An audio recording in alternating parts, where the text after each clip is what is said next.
My favourite villain, Two-Face, has got his own mini-series from DC Comics. After they missed the boat on publishing a significant Two-Face story on the 2nd of February 2022, the 22nd of February 2022, and his 80th anniversary in August of 2022. Man, 2022 really should have been the year of Two-Face. Anyway, I think I'm finally able to let that disappointment go, because this new series by writer Christian Ward and artist Fabio Veras is, unsurprisingly, pretty good. Christian Ward is no stranger to Batman, of course. Last year he wrote and illustrated a 4-part DC Black Label oversized series called Batman City of Madness, which had the Caped Crusader facing off with a dark version of himself from a Lovecraftian otherworldly version of Gotham that existed deep underground. Two-Face also featured quite prominently in that story too, so it's clear that Ward has some fondness for the character. Where City of Madness was more of a fantasy horror story featuring Batman, a selection of his rogues, and some cosmic monstrosities, Two-Face is a more down-to-earth crime drama.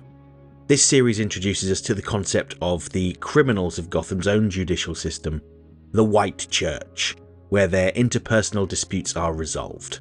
The court has been set up to, as Two-Face puts it, put out the small fires before they become big fires. The court consists of 3 members: Two-Face, who in this story is the defense attorney, the Reaper, who acts as the judge, and this character, who I think is new, named Mr. Gavel.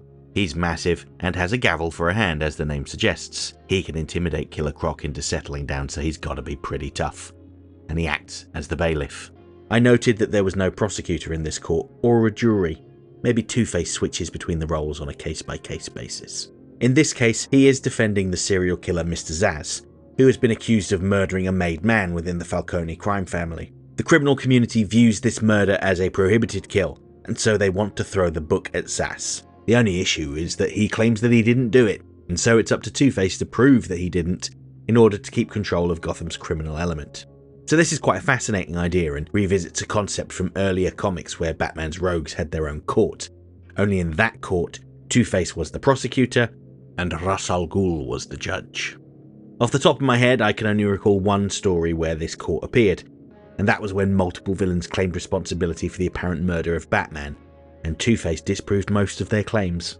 Of course, you can't mention Batman villains and courts to me and not have me bring up the Batman the Animated Series episode Trial, where Batman was captured and taken to Arkham by the villains, who put him on trial for the crime of creating them. In that case, Two-Face was the prosecutor, naturally, and the judge was the Joker, with a jury made up of the rest of the rogues. The majority of this story takes place within the courtroom itself, and it's interesting to see this almost parody version of a court. I already mentioned how there's no prosecutor or jury, and the crowd of onlookers clearly contains some disturbed people, like Killer Croc. The crowd are all baying for Zsasz's blood, because they are convinced that he broke their rules. As much as this story is about Two-Face and his attempt at imposing order on the chaos of Gotham's crime families, Zsasz gets a fair share of the spotlight. He explains that when he murders someone, he marks their body as well as his own in an attempt to bond them at a spiritual level, which is really creepy. It's bad enough that he violently murdered them, but if what he believes to be the case is true, I can't imagine a worse fate than to have your soul bound to the deranged lunatic that murdered you. He clearly believes that the mark in their flesh and his own will connect the two of them, and he remembers each of his victims. We can see that he hears their voices in his head after he kills them, encouraging him to find another victim. I did find it amusing that Zsasz doesn't only target women, so hey, at least he's not a homophobe, he's got that going for him. Yeesh. But getting back to Two-Face, or Harvey Dent, the issue opens with a quick summary of Two-Face's origin and how he was born, so to speak. At the moment, Dent's face was disfigured by an acid attack in open court. Now personally, I prefer the DCAU version of Two-Face, who had mental health struggles long before he was disfigured, but that doesn't mean that this take is bad. One of the things I do like, and this is a bit spoilery, so if you are concerned by that, skip forward by about 45 seconds. Still here? Okay, then I'm gonna go.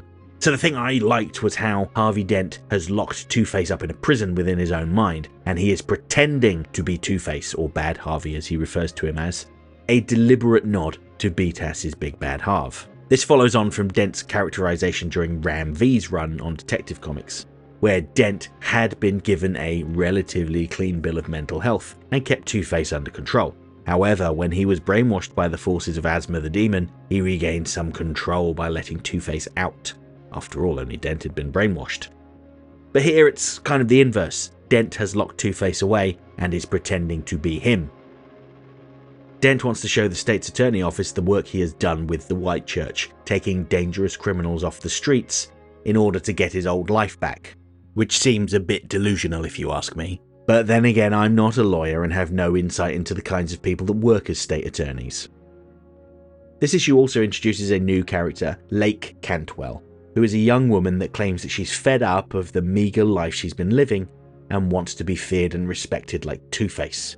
She wants to work with him to help him achieve his aims.